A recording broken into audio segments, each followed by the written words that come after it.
Welcome to crime story Tamil. அது சரியா? Andre ஜனவரி 9, 2005 திருவள்ளூர் மாவட்டம். தனக்குள் தந்தை சேர்ந்தவர்தான் சுதர்சனோட வீடு இருக்கு. சுதர்சன் யார்னு கோட்ட அப்போதைக்கு ஆளும் கட்சியாக இருந்த கட்சியில் கும்மிடிப்பூண்டி தொகுதி எம்எல்ஏ தான் அவரு. ஜனவரி 9 அன்று இரவு உணவு சாப்பிட்டுவிட்டு சுதர்சன் அவரோட அறையில் தூங்க சென்று விட்டார். சரியாக நள்ளிரவு டூ மேனிக்கு வீட்டு கதவை யாரோ தட்டுற மாறி இருந்திருக்கு. அது கிரவுண்ட் ஃப்ளோர்ல தூங்கிக் கொண்டிருந்த சுதர்சனோட மகன் சதீஷ்குமாருக்கு கேட்டிருக்கு. அவர் கூர்ந்து கவனிச்சதுல யாரோ நாடு போர் நாங்க வந்த கார். ஹைவேயிலே ஆக்சிடென்ட் ஆகிவிட்டது. தயவு செய்து உதவி செய்யும்படி கத்துற சவுண்ட் அவருக்கு கேட்டிருக்கு.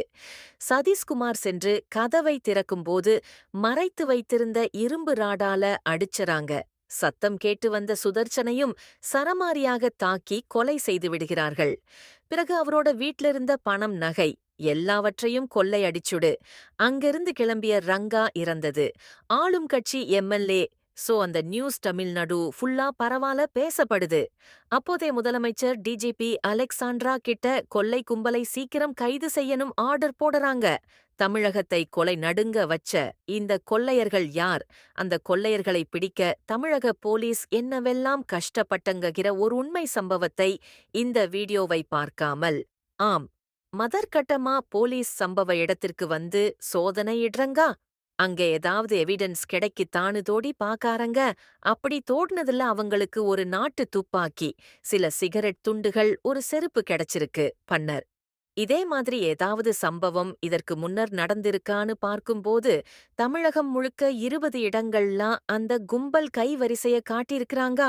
இந்த கொள்ளை கும்பல்லாம் தமிழகம் முழுவதும் 13 பேர் இறந்து 64 பேர் தங்களோட அன்றாட வாழ்க்கையையும் இழந்து இருக்கிறாங்க.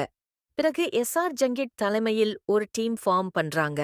அந்த டீம் முதற்கட்டமா அவங்களுக்கு கிடைச்சா துப்பாக்கி மற்றும் செருப்பை சோதனை பற்றி பார்க்கிறாங்க. அப்படி செக் பண்ணதுல துப்பாக்கில இருந்து ஒரு கைரோகை கிடைக்குது.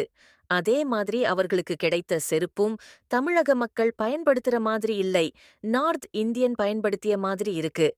அடுத்த கட்டமாக கிடைத்த கை ரேகைய வச்சு இந்தியா முழுக்க இருக்கிற ஜெயில்ல ஏதோனும் கைரேகை மேட்ச் ஆகுதான்னு தேட ஆரம்பிக்கிறாங்க.